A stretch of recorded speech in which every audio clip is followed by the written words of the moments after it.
Un hospital general con 800 camas, un centro de salud integrado para los vecinos del barrio, un centro sociosanitario para enfermos crónicos con 300 plazas, una residencia para familiares de internos a largo plazo o mantener el hospital infantil. Estas son solo algunas de las propuestas del candidato socialista a la alcaldía de Valencia para subsanar el desequilibrado mapa sanitario de la ciudad.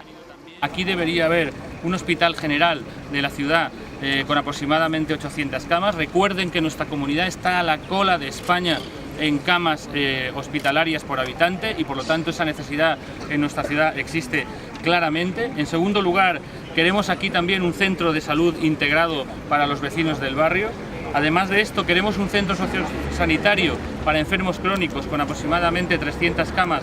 Quisiera ponerles algunos ejemplos de cómo gestionando mínimamente bien se puede mantener perfectamente todas estas instalaciones. Miren ustedes, en primer lugar, tienen la realidad de que hay en Caxa, lo que es la ciudad de las ciencias y las artes, toda esa zona se ha construido con unos sobrecostes de más de 600 millones de euros.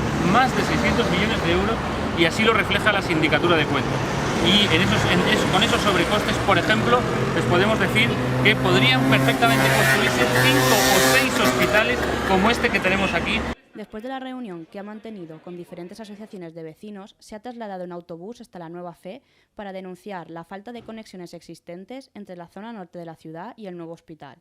Tras casi una hora de trayecto, se ha reunido con representantes del personal sanitario.